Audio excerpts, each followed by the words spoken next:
Tonight's presentation, Ready, Fire, Aim. Our presenter, Mike Bush. Mike is president of Savvy Aviation Incorporated, author for numerous aviation publications, a longtime webinar presenter for EAA, certified flight instructor, A&P mechanic with IA, Aviation Maintenance Tech of the Year in 2008 with the FAA, a member of EAA. Mike, thanks for being with us tonight. I'm going to turn control of the presentation over to you.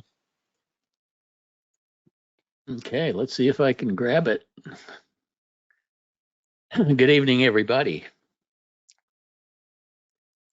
Can't believe it's September already. Isn't that amazing? So at any rate, tonight's webinar titled Ready, Fire, Aim is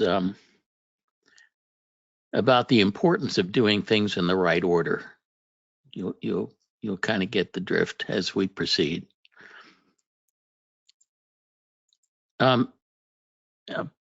Picture this. Imagine that for months you've been suffering from debilitating lower back pain. It seems to run from your lower back into your right upper leg, and it's really bothering you. You're walking with a limp and stuff.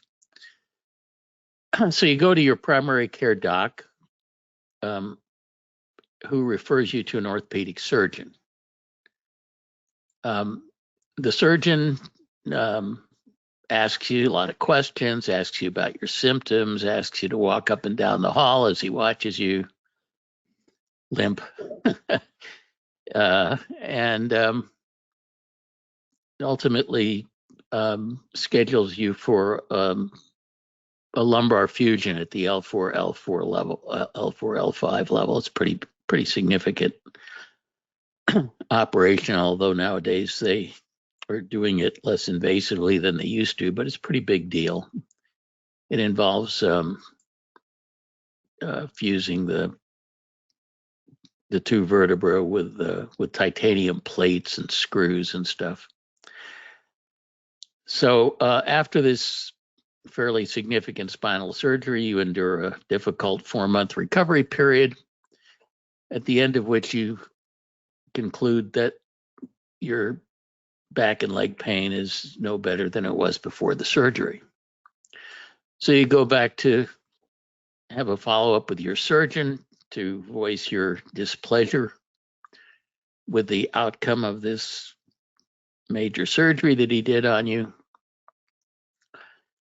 And the surgeon says, well, maybe we should get an MRI to see what's going on. Now, can you imagine an orthopedic surgeon doing spine surgery first and doing the MRI afterwards? No way that could happen.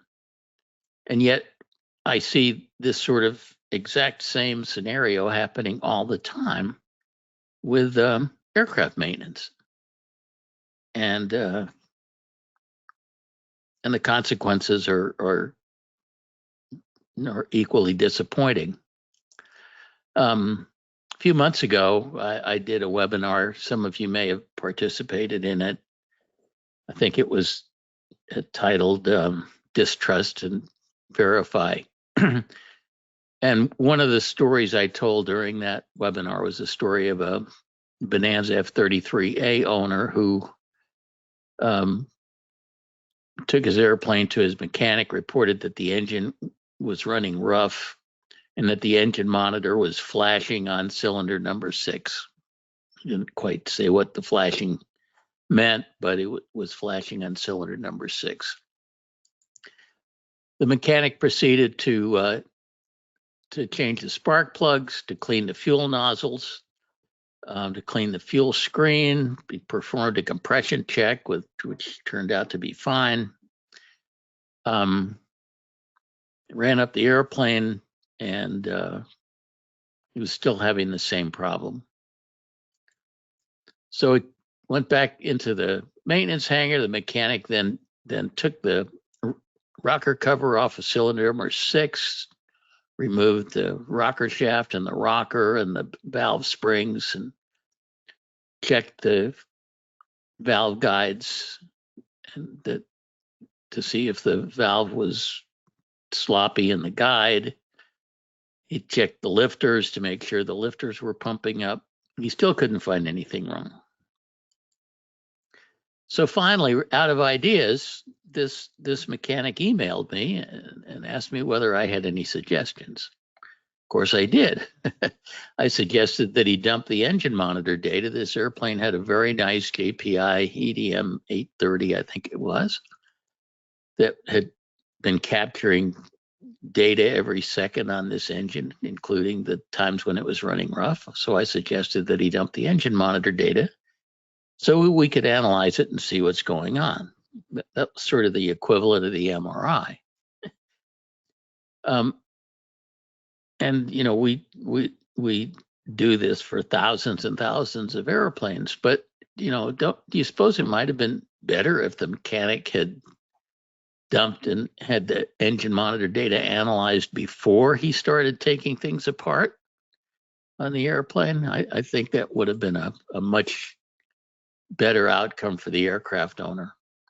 It's always best to gather as much data as you possibly can about a problem and try to arrive at a well-reasoned diagnosis before you start attacking the airplane with tools and replacing parts or taking things apart. And if possible, you should gather that data in the least invasive way possible. Dumping engine monitor data is about as minimally invasive as it gets. You know, putting off this information gathering until all attempts to resolve the issue through guesswork and shotgunning, which is what this mechanic did on this Bonanza, in my mind, amounts to malpractice, just like it would for the spine surgeon. And yet it goes on all the time. It's not enough to do the right things. You have to do them in the right order. That's really the message here. So let's talk about where the ordering is super important, and that is during what I call the annual ordeal. Every aircraft owner knows about annual ordeals. For most of us, the most significant maintenance event happened once a year, and it involves an annual inspection by an IA if it's a certificated airplane, or an annual condition inspection, usually by an A&P if it's an EAB airplane. But it's that come to Jesus thing that happens once a year for all aircraft owners. And the purpose of the inspection is to identify any discrepancies that make the aircraft unairworthy, or in the case of an experimental, make the aircraft unsafe. Now, these inspections usually identify all sorts of other lesser discrepancies also, but the main purpose is to make an airworthiness determination, and in particular, to find out, to identify any discrepancies that make the aircraft unairworthy. That's the purpose of the inspection. Generally, the owner is going to have all such unairworthy or unsafe discrepancies dealt with somehow before the airplane can be returned to service, other than being flown on a ferry permit. Sometimes we have to move an airplane when it's unairworthy, or we have a good reason to want to do that, and we ask for special permission from the FAA in the form of a ferry permit. That happens routinely, but except on a ferry permit, we can't fly an airplane with unairworthy discrepancies until they're corrected. So this whole shebang, which starts with an inspection to identify unairworthy items, and then the repair work that is done to correct those unairworthy discrepancies, that whole thing altogether is what I call the annual ordeal. Inspection and repair. Now, there's a right way to do this. right way to conduct this annual ordeal. And it involves a set of specific steps that has to be undertaken in the correct order. And if the steps are done in the wrong order, or if any of the steps are skipped, then the outcome is going to be less than satisfactory, just as it was with our spine surgeon. So let me start kind of with a big picture about how maintenance is supposed to work.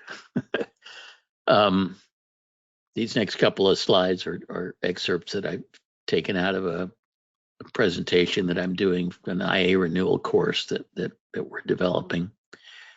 But at any rate, the process of keeping an aircraft in airworthy condition requires a partnership between the aircraft owner and the maintainers, the A&Ps and IAs and stuff that he hires to do maintenance on the aircraft.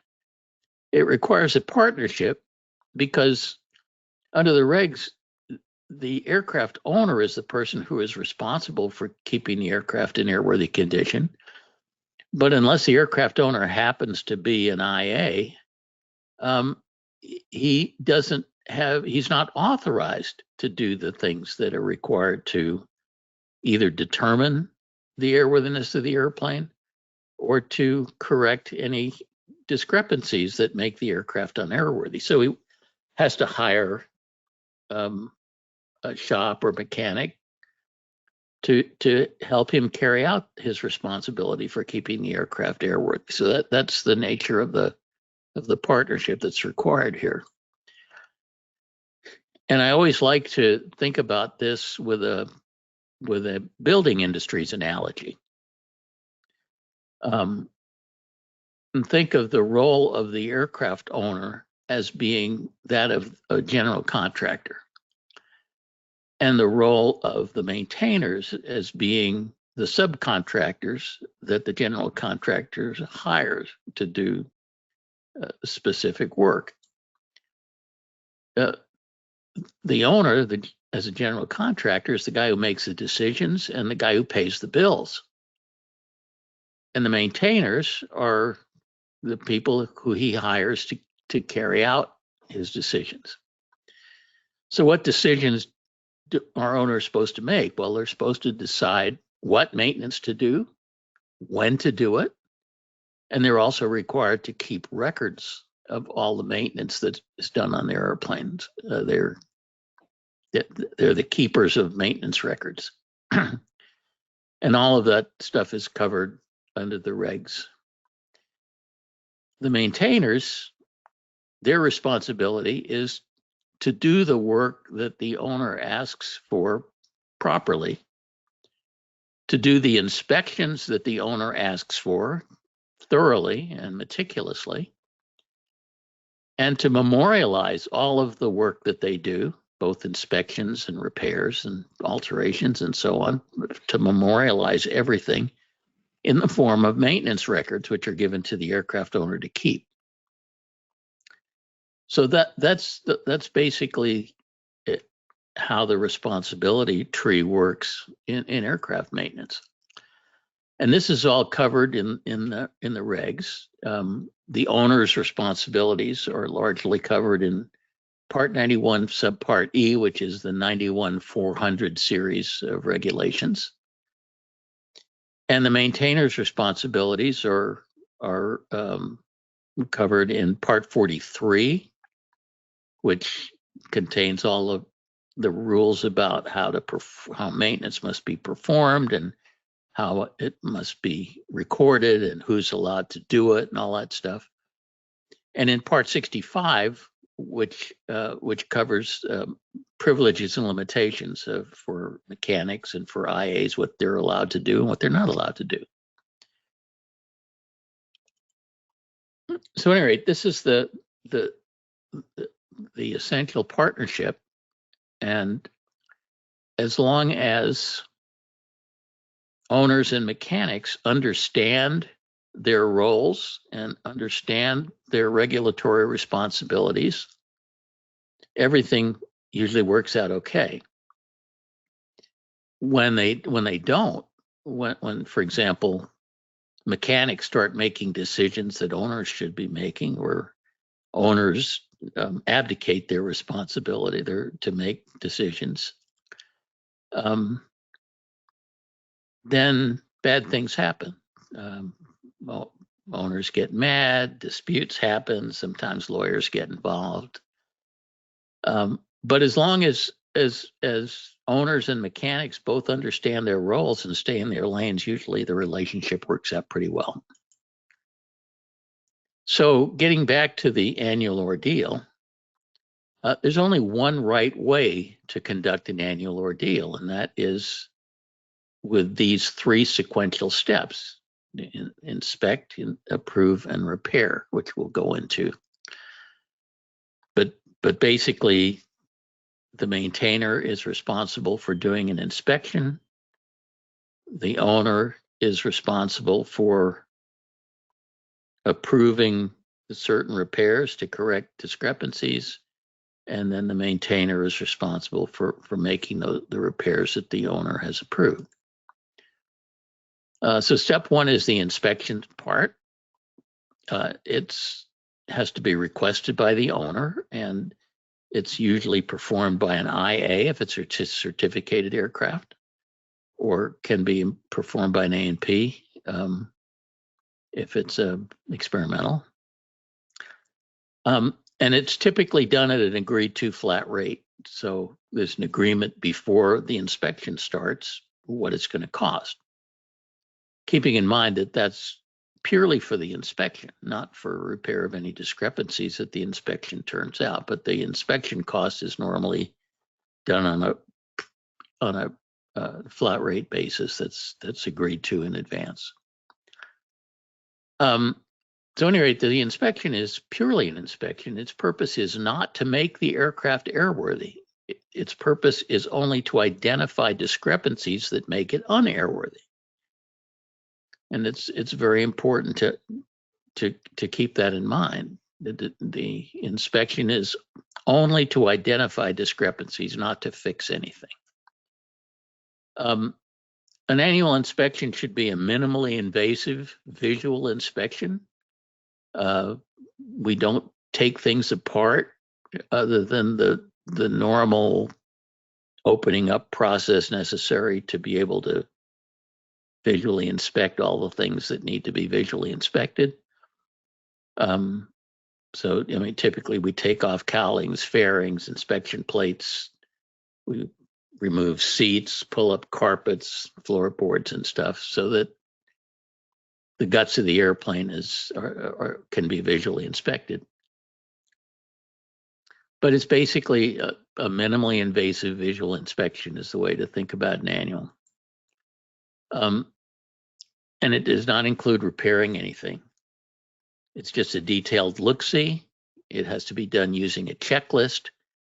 Doesn't necessarily have to be the aircraft manufacturer's checklist. It can be any checklist that the inspector wants to use, although the FAA does provide a kind of a minimal checklist in Part 43, Appendix D, that is the minimum scope and detail of an annual inspection. But as long as the checklist covers all those items, the inspector can use whatever checklist that he wants to do the inspection with. The inspection also involves not only a visual inspection of the aircraft, but a detailed review of maintenance records to determine whether all applicable airworthiness directives have been complied with. So there's an AD research that has to be done at the annual. And if the airplane is one of the fairly newer ones that has airworthiness limitations, like say the 10-year parachute repack on a Cirrus SR-22 or something like that, then the review has to research those too and make sure that the airworthiness limitations are complied with. At any rate, the inspection findings are all written up in the form of a discrepancy list. the discrepancy list will include lots of discrepancies usually, some of them airworthiness issues, some of them not airworthiness issues. And for each discrepancy, the inspector normally recommends some corrective action to correct the discrepancy and provides a cost estimate for correcting the discrepancy. It's very important that the discrepancy list identify which discrepancies the inspector considers to be unairworthy items. And that's something we find that a lot of discrepancy lists don't identify, that they leave the owner with the impression that everything on the list is an airworthiness item, which is almost never the case. So the inspector really should identify those things that would be deal breakers for signing off the annual as airworthy, because it's really important for the owner to know that. And nowadays, most of the time, these discrepancy lists are come out of a computerized work order system as a work order. It's a lot easier than the handwritten ones in the old days. A lot better organized. So once the inspection is finished and the discrepancies have been written up and the corrective actions have been recommended and the cost estimate, parts and labor have been included on the work order, then we advance to step 2, which is where the owner gets to make his decisions. So in step 2, the owner reviews the discrepancy list, the recommendations, and the cost estimates, and then he does his homework. He may have questions for the mechanic about some of the things on the discrepancy list. He may perform independent research about them. Nowadays, an immense amount of information is available on the internet, and it's amazing what you can find out by asking one of the generative AIs like ChatGPT or Grok or Claude.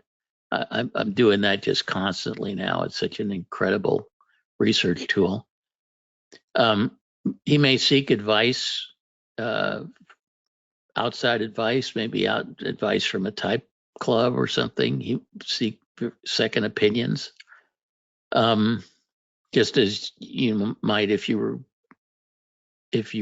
thinking about doing spine surgery. You might go talk to 3 orthopedic surgeons and get their opinions before you decide which approach you want to use. And he may discuss various alternatives to, the shop may say that we need to pull a cylinder, and the owner may come back and say, well, can't we resolve this by lapping the exhaust valve in place and not pulling the cylinder? So alternatives, this is the time to discuss alternatives. And finally, after the aircraft owner has done all of his homework, he'll go back to the shop with a set of written marching orders. Usually we just take the work order and we mark it up and indicate which items on the work order are approved and which items are declined. And my experience managing thousands of annuals over the last 17 years, we routinely decline half of the items on the discrepancy list. There have been times when we declined 2/3 of the items on the discrepancy list, although that's not too common. But it would be crazy to rubber stamp a discrepancy list and say, yeah, do all that stuff. That's just almost never the right thing to do. And yet we see that done all the time because owners are just too lazy to do the homework, and they just tell the mechanics to do whatever they want, which is never a good idea.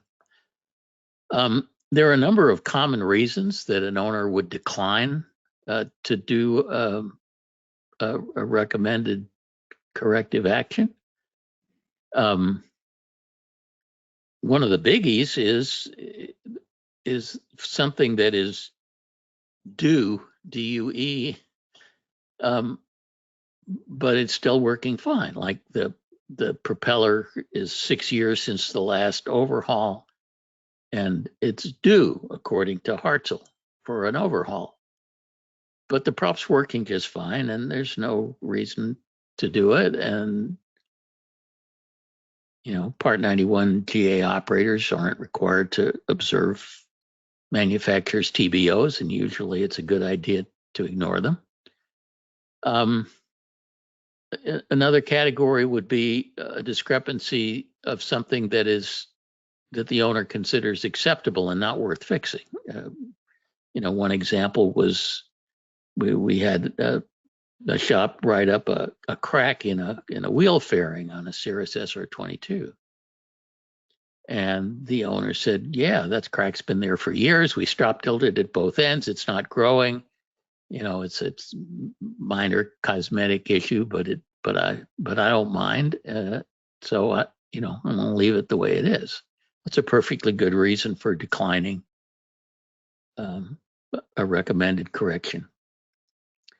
Another is where the owner concludes that he's going to eventually have to deal with something, but he doesn't want to deal with it now. He's willing to wait until it gets worse, and is convinced it's not something that would affect safety of flight.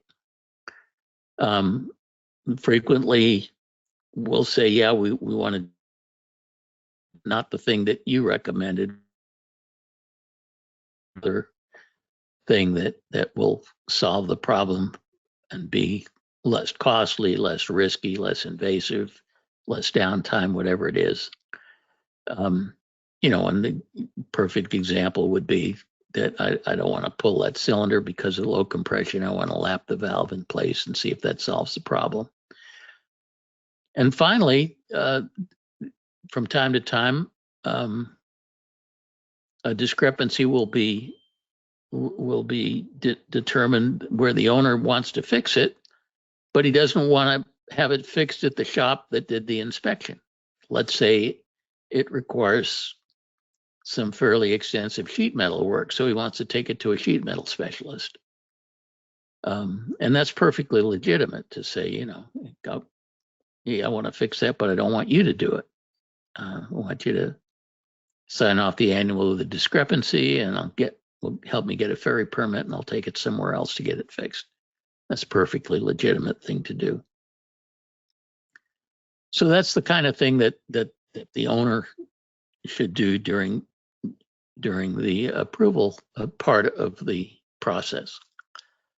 And at the end, the owner provides the shop with explicit marching orders to perform certain tasks, and also clear instructions as to what the owner doesn't want done. In a way, the declines are as important as the approves. This sort of thing always should be in writing, never done verbally, in order to make sure that there's no miscommunication and no misremembering and no misunderstandings.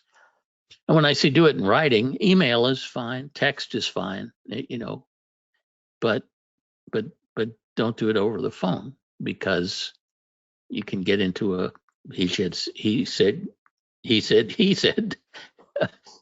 debate later on. If the communication isn't memorialized in writing, where you can go back and say, here's where I told you to do this, or here's where I told you not to do this. And then finally, after the owner has given the shop its marching orders, it's the shop's turn to go ahead and start the corrective phase, where it performs the requested repairs, alterations, preventive maintenance, whatever it is that the owner has approved. Now, the expectation is that when the shop does the corrective phase, it's going to do it within the cost estimates that it provided on the discrepancy list. Part of the owner's decision to approve or decline something would have to do with what it costs.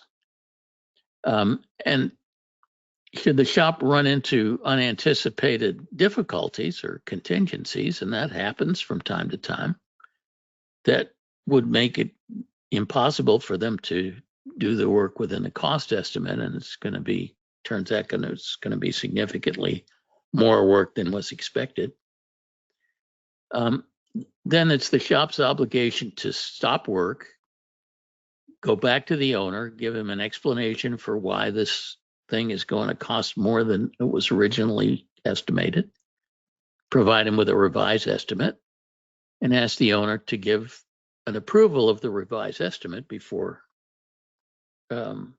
resuming work. The idea is when it comes to invoice time, we don't want any surprises. Unfortunately, an awful lot of annual inspections don't follow this process. I would guess the majority of them don't. They all should. And there are various ways where this process can go off the rails.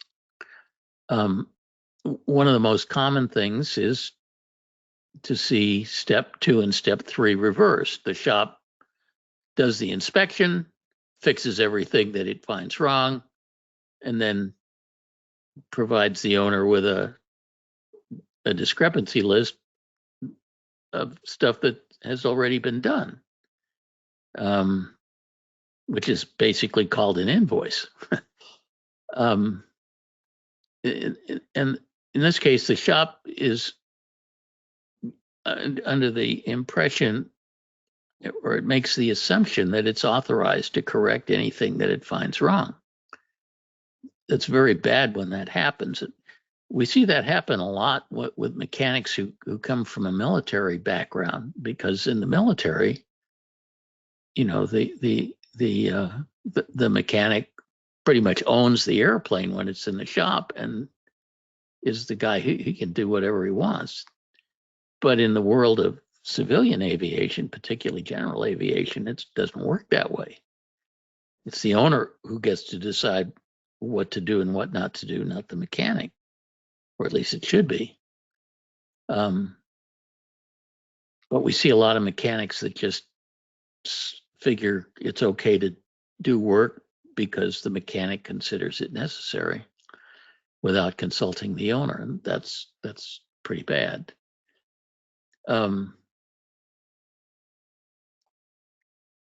So the shop then basically provides the owner with a discrepancy list of stuff that's already done. It's a fait accompli.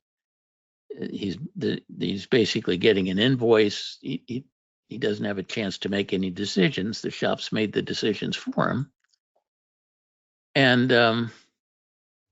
by the time the owner sees the discrepancy list, the repairs are done, and it's a done deal. This is a bad outcome, and it's common in this case for the owner to get very upset by the invoice total because he didn't see it coming, and then the owner's kind of in a bad situation because he may dispute the invoice, but that's also often an exercise in futility because the work's already been done and the shop is entitled to be paid for it.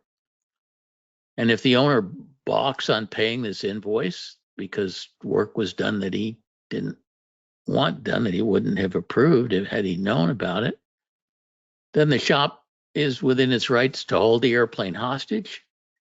And if the invoice remains unpaid long enough, the shop can go to court, record a mechanic's lien against the airplane, and in the extreme, although I've actually never seen that happen, they could get approval to auction off the airplane to satisfy the owner's indebtedness to them. The laws in situations like this almost always favor the mechanic. and that, if a mechanic does work on a piece of property that you own and you don't pay him for it, he can record a lien against that property. So disputing invoices doesn't really work very much. You need to exercise control. Owners need to exercise control much earlier in the process. I just thought this was a funny graphic about not having a leg to stand on, but pretty much an owner who disputes a mechanic's invoice usually doesn't have a leg to stand on, legally speaking. Another common scenario that we see, which is kind of a variant on this, is where the shop merges the inspection and the correction phase into one indistinguishable process, kind of like shuffling a deck of cards. That they inspect the aircraft, and anytime they find anything wrong, they fix it on the spot before continuing the inspection. So it's a process that I tend to call inspect a little, fix a little, lather, rinse, repeat, in which there really is never a discrepancy list created. It's just a list of things that they fixed. This is a methodology that's very, very convenient for the shop, and it's very efficient for the shop, but it totally cuts the owner out of the decision loop, because there's never a discrepancy list that he can make decisions about. It's something that owners really have to avoid like the plague. And shops that insist on doing it that way are ones that you just don't want to do business with. The very best maintenance shops will do the annual ordeals using this 3-step protocol as a matter of routine standard operating procedure, and it's really a very good thing for the shop as well as the owner, because it assures that the partnership works effectively and that there are no disputes. The shop is doing its part of the job, and it lets the owner do his part of the job. But in my experience, the majority of shops and mechanics don't do it this way unless the owner take steps to make sure that they do. And things can go particularly awry when an owner takes his airplane to a new shop that he hasn't worked with before. And he makes the assumption that the new shop is going to operate on the same set of rules that his prior shop did. And frequently that's not the case. And so bad things can happen when owners have an annual ordeal done at a shop that they haven't worked with before. And so you've got to be particularly careful in that scenario.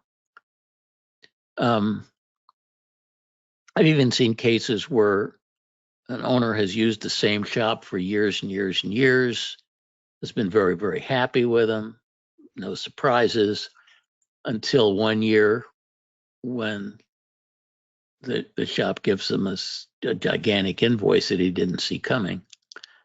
And it turns out he's done stuff that the shop's done stuff that the owner would have never approved if he'd had the opportunity to look at it.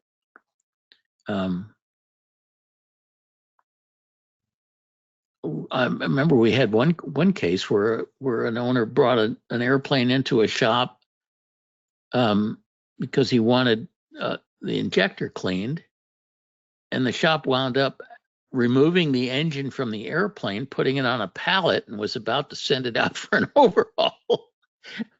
And the owner showed up at the shop and found his airplane with the engine removed, and just completely freaked out. Now we went to the owner of the shop, made a big fuss, and they put the engine back in the airplane, didn't charge the owner for it, but it was it was about the worst case of shop doing unauthorized stuff that I think I've ever seen. So to protect yourself against any of this sort of unpleasantness, any of this stuff where things aren't being done in the right order, you should always make it explicitly clear in writing that you are authorizing the shop to perform an annual inspection at an agreed to flat rate, and to prepare a discrepancy list after the inspection with recommended repairs and cost estimates, but that you are explicitly not authorizing the shop to perform any repairs or to purchase any repair parts. And that authorization will come only after you get the discrepancy list and have had a chance to go through it and decide what items you want to approve, what items you want to decline, what items you want to discuss and maybe modify the repair recommendation. But at most shops, unless you sort of make a fuss about doing it this way, it won't happen this way. And a lot of owners are just kind of lazy about this and don't want to do it. And a frequent thing will be an owner will drop an airplane off at the shop for its annual ordeal and tell them to do whatever it needs. And essentially, he's giving the shop a blank check to do whatever it wants to do. And that is never a good idea. It's an invitation for the shop to over-maintain the airplane. And frankly, the vast majority of GA airplanes, in my experience, are grossly over-maintained. Not only to the detriment of the owner's bank account, but also to the detriment of the aircraft, because we have a big base of scientific work that's been done in reliability-centered maintenance that shows that doing more maintenance than necessary makes the airplane less safe rather than more safe, because every time you take something apart, you run the risk that it won't go together right, and you'll have some sort of a maintenance-induced failure. And so we want to avoid doing more maintenance than is necessary, and we want to do the maintenance that we do in the least invasive way possible in order to minimize the risk. Owners who do their homework and make their own, what to fix decisions rather than letting their mechanics make those decisions for them can frequently cut their maintenance bills in half. And I've seen this, like I said, over and over for 17 years. In fact, we've now at Savvy, we've added some capability to our platform to actually capture the cost savings of what maintenance items we decline and what the cost savings were from that.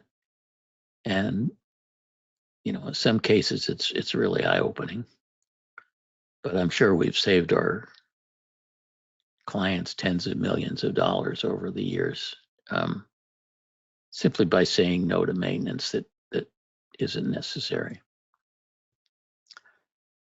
So as an aircraft owner, it's your responsibility to decide what maintenance is done, when it's done, and by whom it's done. Those are your responsibilities. And it's the mechanic's responsibility to perform the work that you ask him to do in a satisfactory fashion, and to inspect the aircraft once a year to determine if it's airworthy. And interestingly, the airworthiness determination, I've said this in other webinars, but the responsibility for determining airworthiness lies with a mechanic one day a year. And the other 364 days a year, it lies with the pilot in command, because pilot and commands are required to make an airworthiness determination every time they start the engine. You know, FAR 91.7 says no person may operate a civil aircraft unless it's in airworthy condition. But once a year, we have to get a professional opinion. It's kind of going in for medical, and then that we request an annual inspection, and we rely on the professionals to do a thorough inspection and create a discrepancy list of everything that they find that causes the airplane to be unairworthy or unsafe. So it's really important for owners to do their part of the job, hold up their end of the bargain, not to abdicate their decision-making responsibilities to their mechanics. Because if you do, you may not like the outcome. And we want the partnership between owners and mechanics to work smoothly. The best way is for both owners and the maintainers to hold up their end of the bargain. And Tim, that's all I have, but we can open it up for some Q&A. Hope I haven't gotten anybody too upset with any of this. Well, thanks, Mike. I thought that was a great webinar, man. You really laid that out logically and very understandable way. That was very informative. Thank you. We got a couple questions that came in so far. First, Paul asks, do owner-assisted annuals help? This would allow the inspect a little, fix a little approach to include owner approval.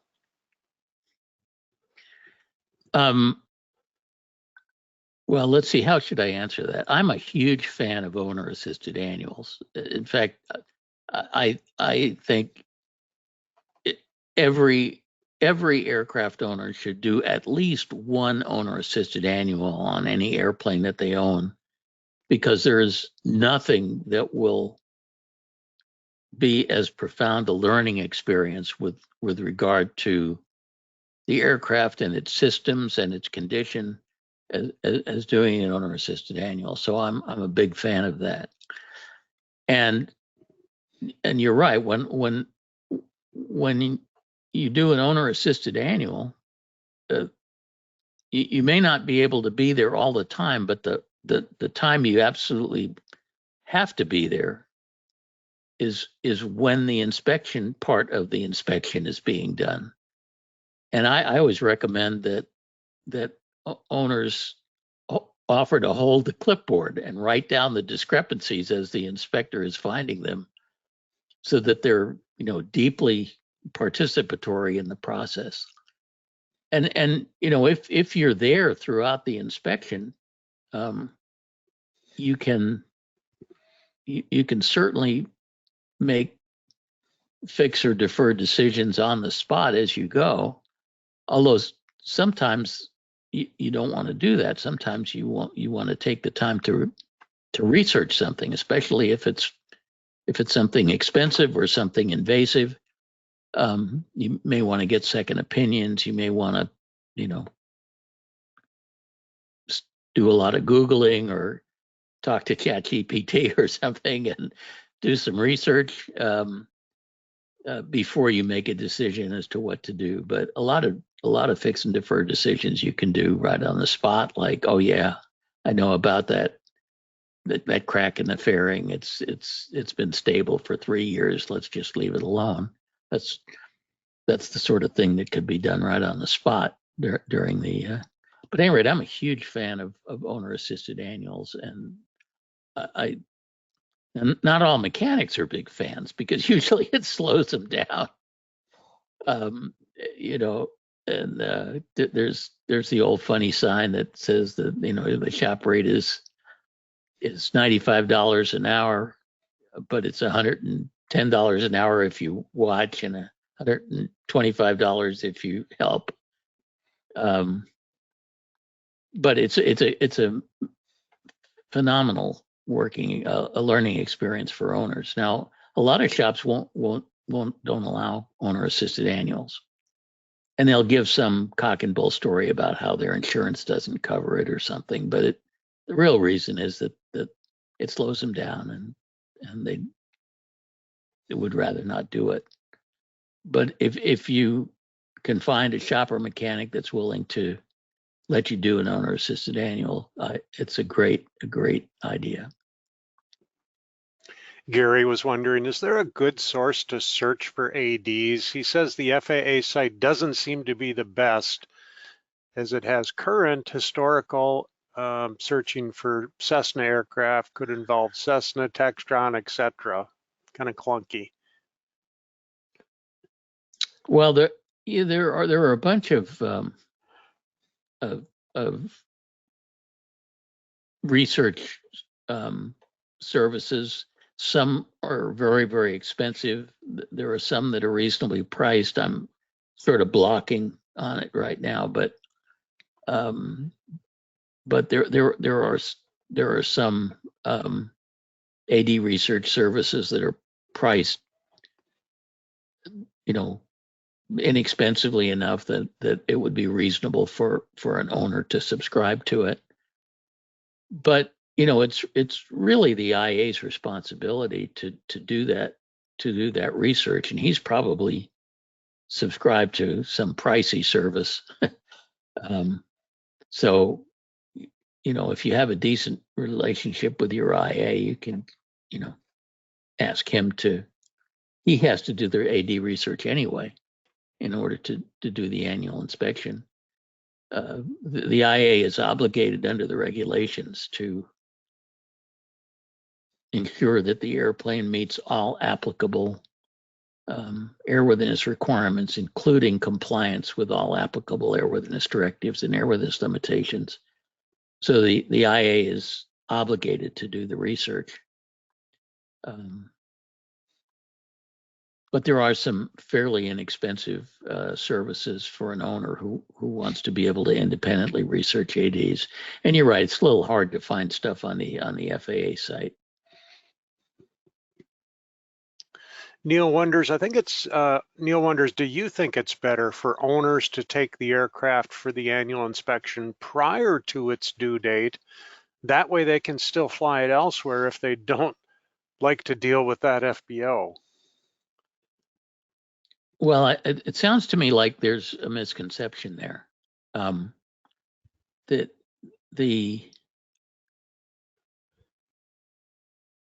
let's see, how's the best way to put this? If you take your airplane into a shop for maintenance, let's say 11 months after the last annual inspection was done, and they start working on the aircraft, they start doing the inspection, and for some reason you don't like what they're doing,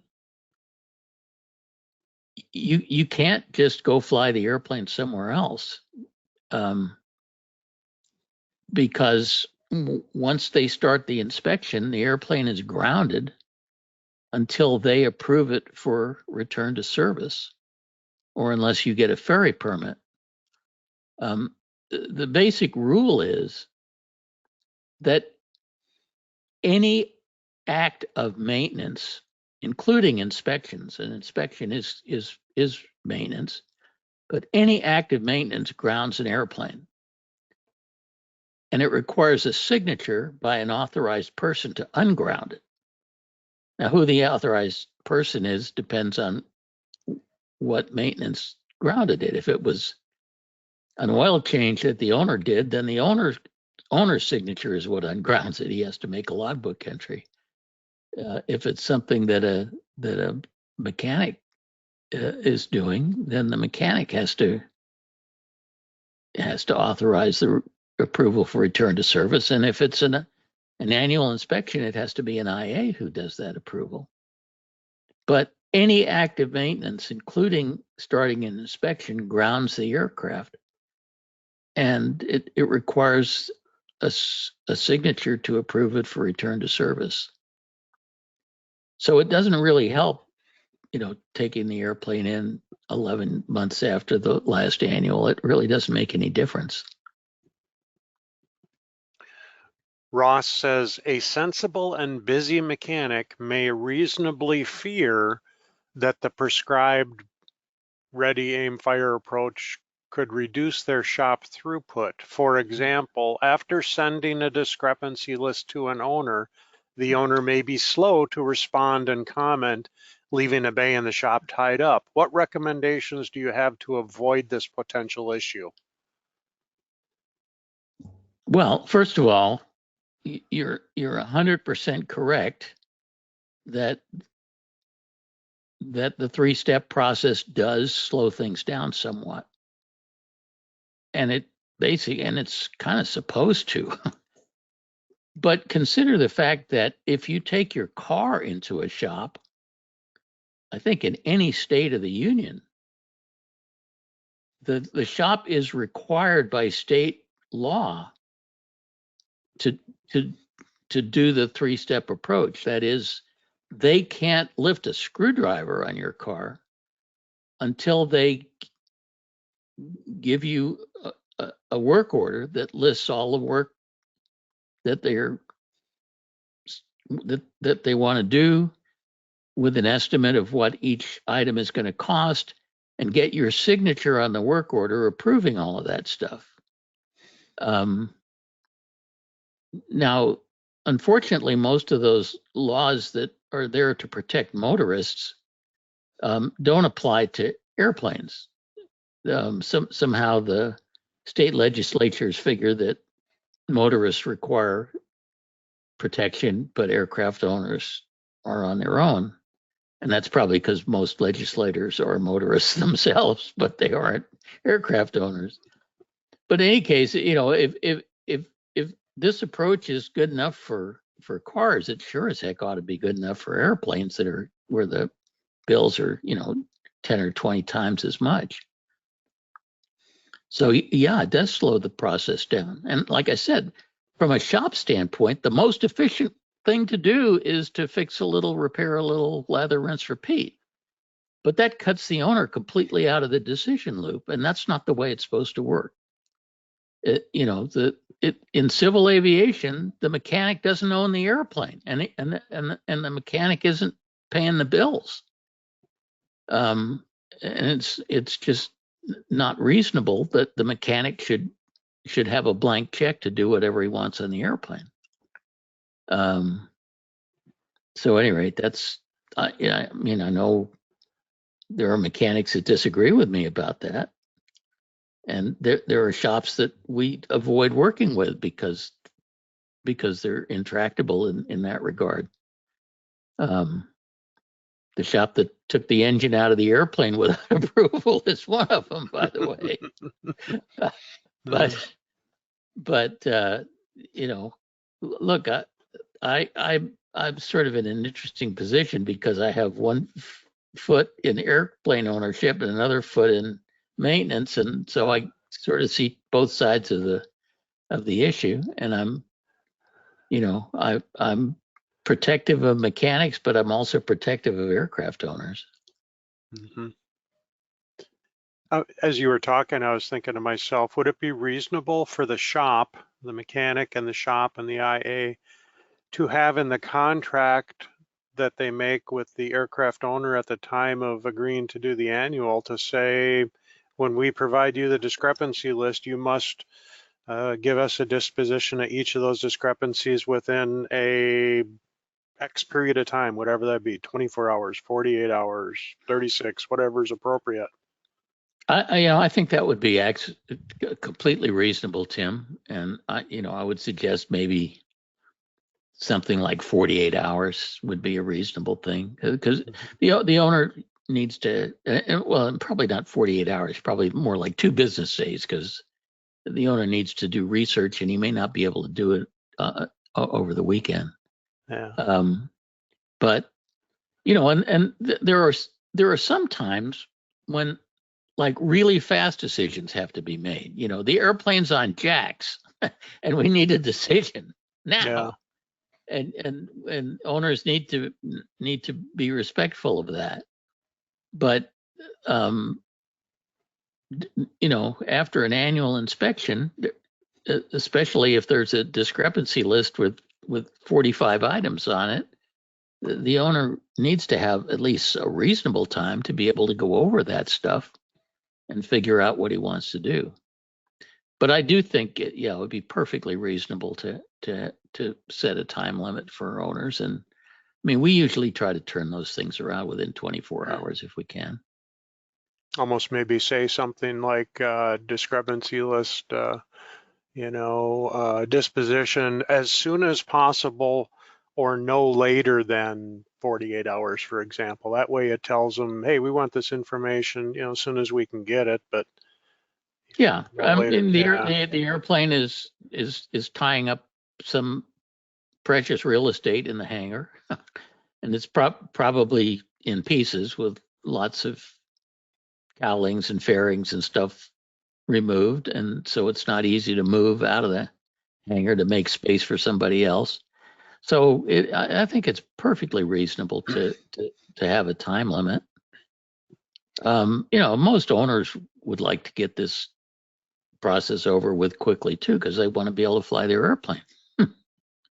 I suppose this is where shops that have a director of maintenance that kind of looks at the big picture of what's being done from a maintenance standpoint in the shop have one up over our small shops that the mechanics basically managing things for the shop, because the director of maintenance has maybe more insight, more ability to maybe do these sorts of policy things.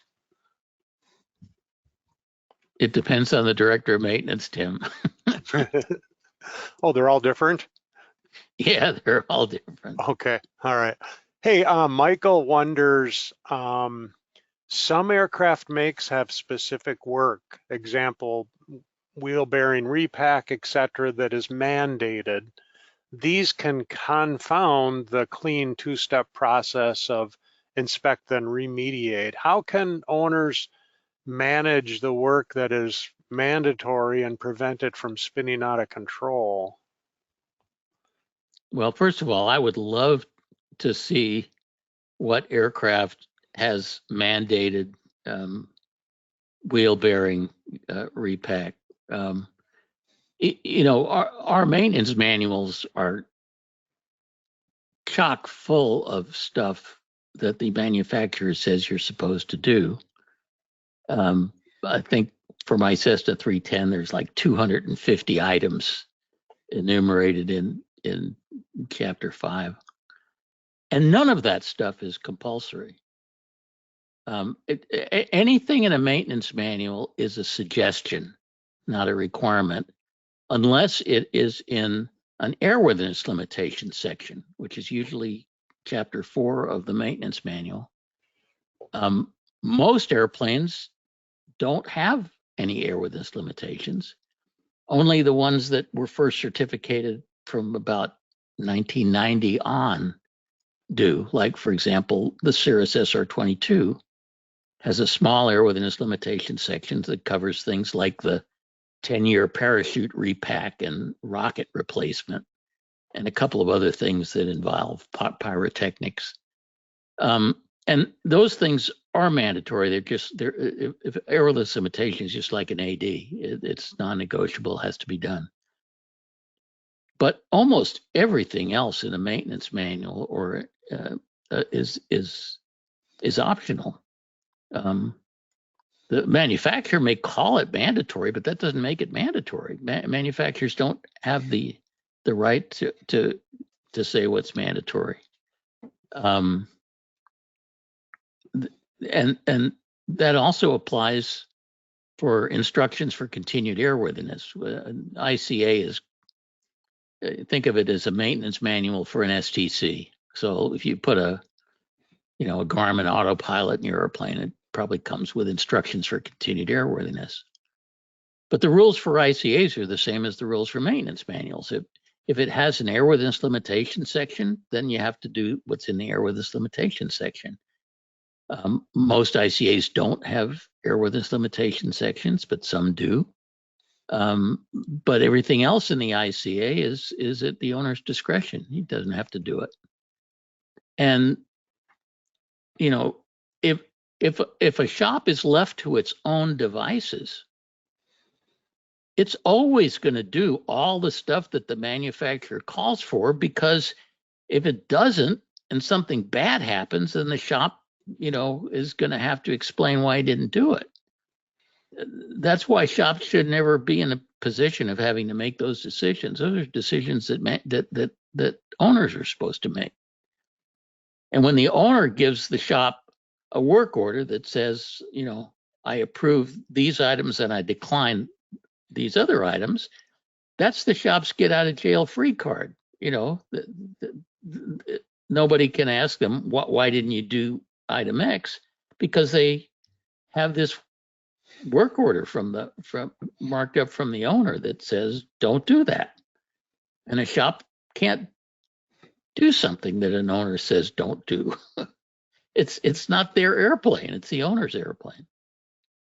But this whole concept gets really confused by a lot of owners and a lot of mechanics, and that's where things go wrong, I think. Well, you just drove home that point really well, though, Mike. That made perfect sense to me. That was a great response. I love the shop's free get out of jail card. Maintain that record. That's makes total sense. I mean, look, ties it all together. Shops are very, very liability conscious. In my opinion, they're more liability conscious than they need to be, really, because it's not that common for a shop to be sued. And I get to see a lot of this stuff because I do expert witness work and air crash litigation and stuff. But they are very liability conscious, and owners need to be sensitive to that. And if and a shop takes on more liability than it should if it starts making decisions that the owner should be making, because every time a shop makes a decision, they're on the hook for that decision. And they really ought to let owners make the decision and make them in writing and keep copies of all the communication, so that if something untoward happens and they wind up going into a deposition, they can say, well, here's why I didn't do that service bulletin, because I brought it to the attention of the owner and he said don't do it. Or that's why I didn't have the prop overhauled at 6 years, because I told the owner that the prop was due for an overhaul, and the owner declined the overhaul. And it's the owner's right to do that, because owners don't have to comply with TBOs. TBOs are optional. They're suggestions. They're not requirements.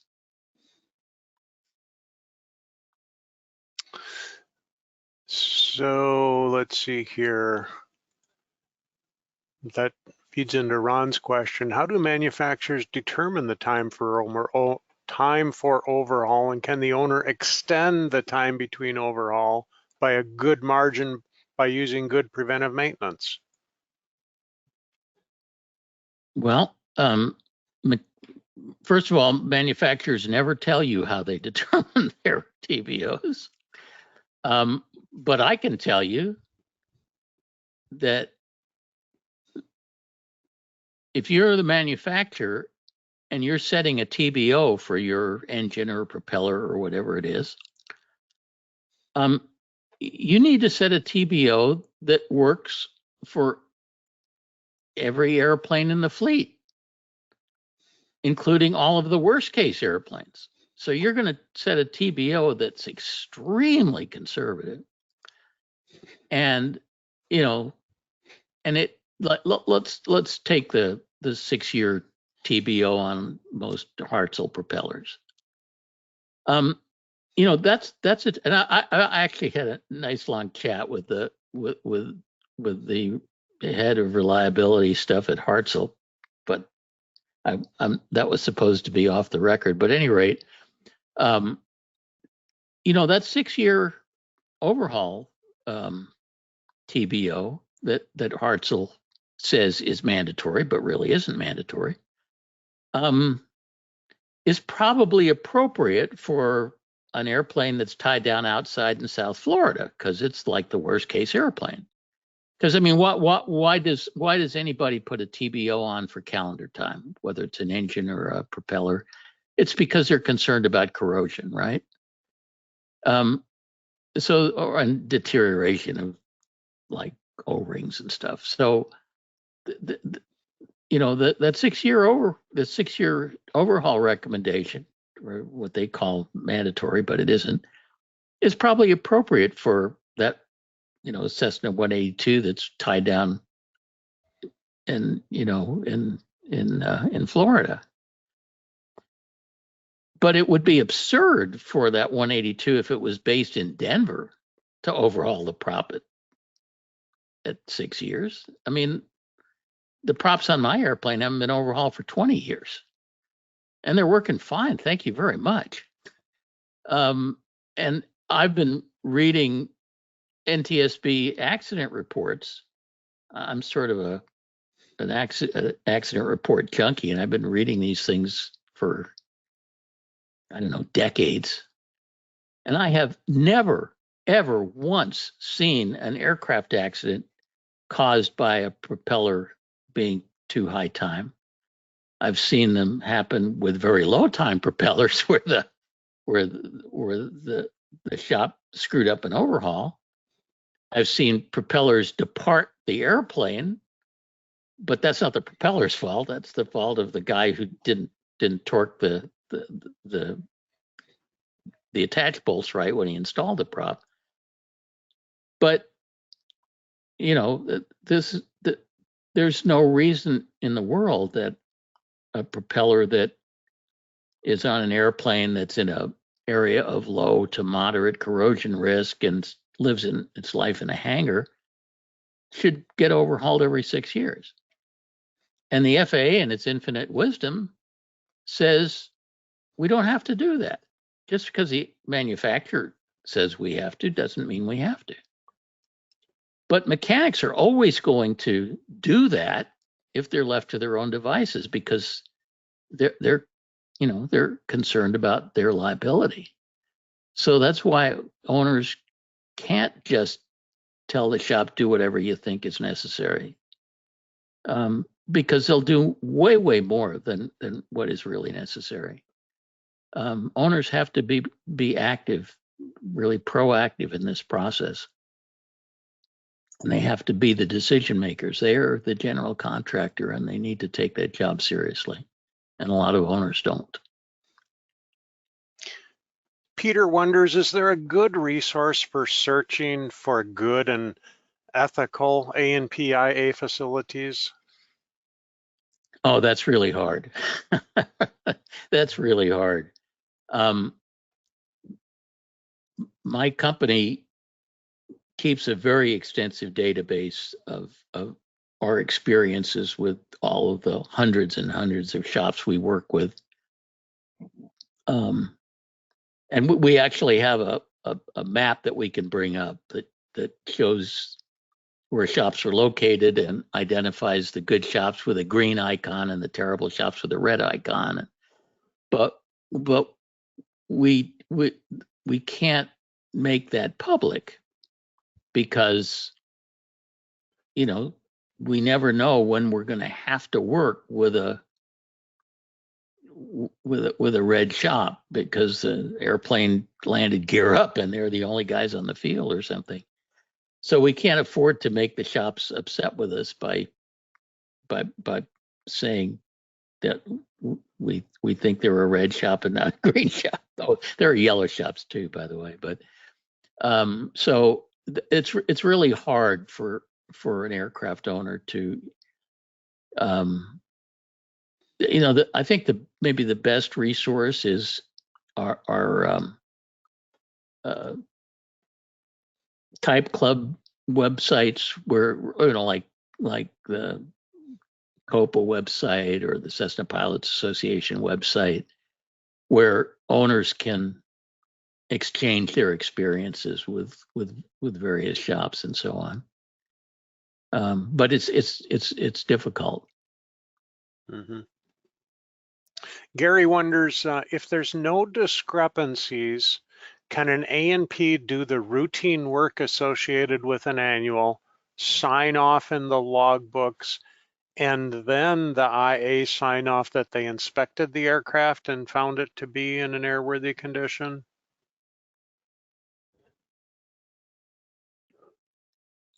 I didn't totally understand that. So let me take a stab at what I think the question might be. There was a time after I became an A&P, but before I became an IA,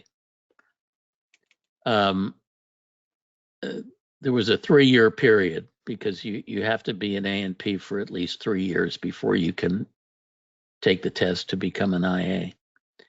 So during that time,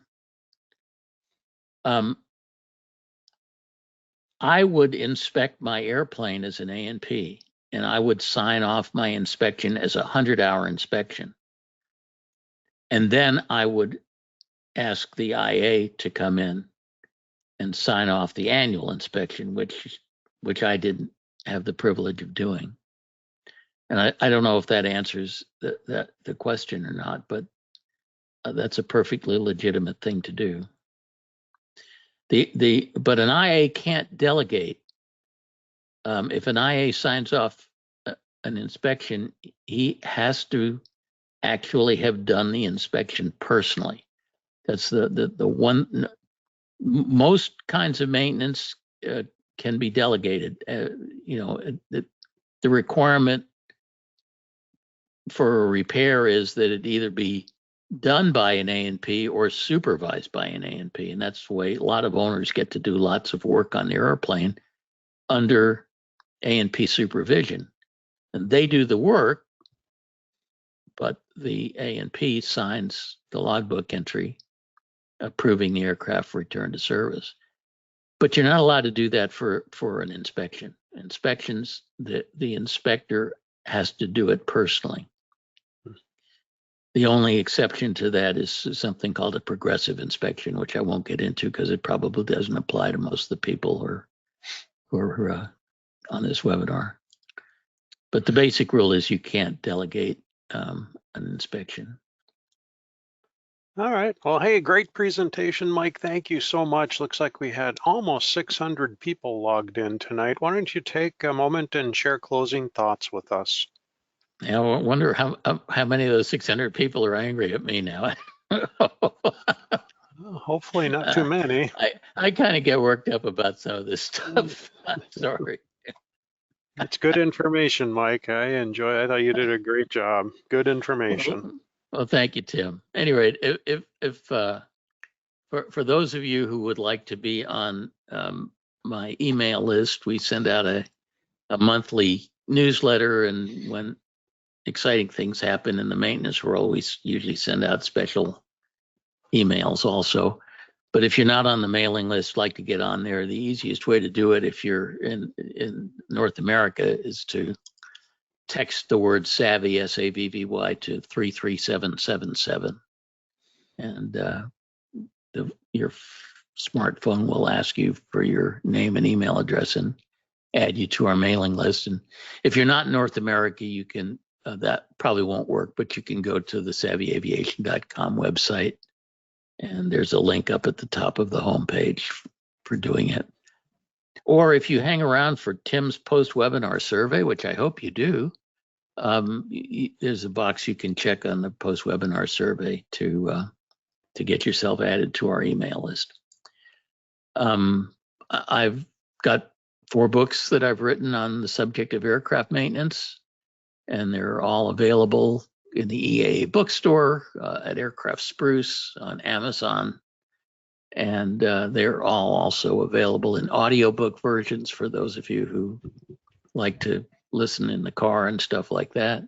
And the audiobook versions are available on Audible. I do a twice-a-month podcast called Ask the A&Ps with my colleagues Paul New and Colleen Sterling.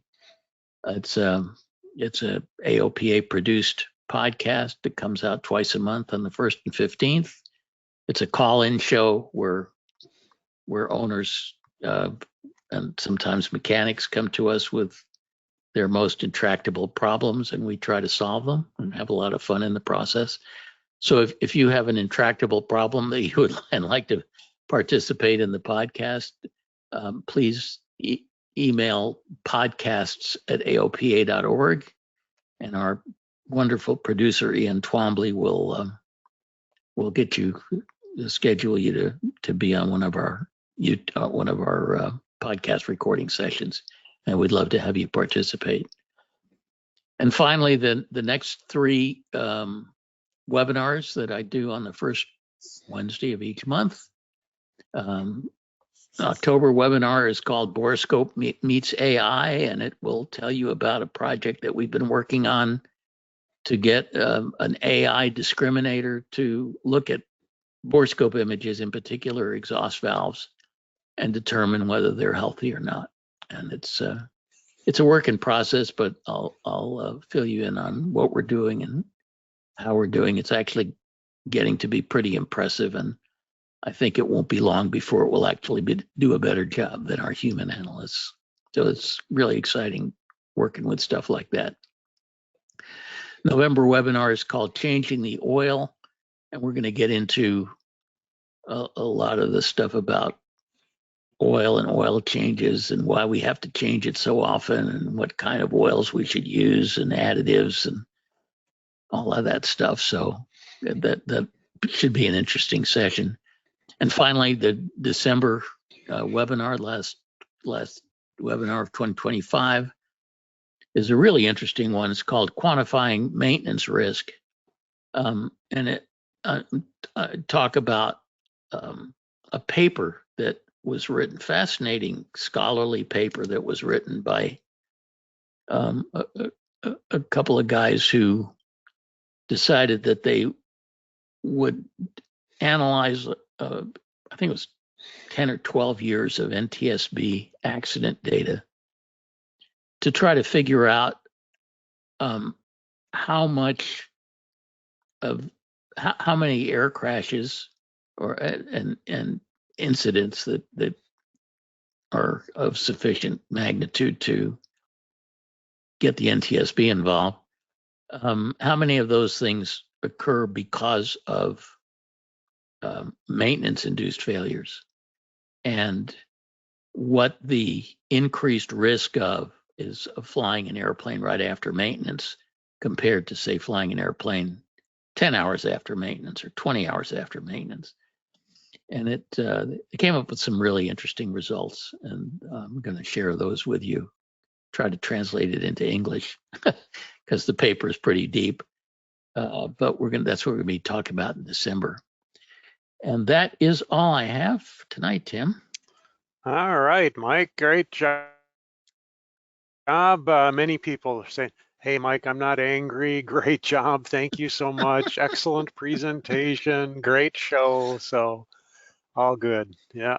And there is wings and AMT credit for tonight, just to answer a couple questions people were wondering. So, all right, looking forward to next month. Mike, thank you so much. And to everybody who tuned in, thank you so much for joining us. Have a wonderful evening, everyone. Thank you much, everybody. See you next month.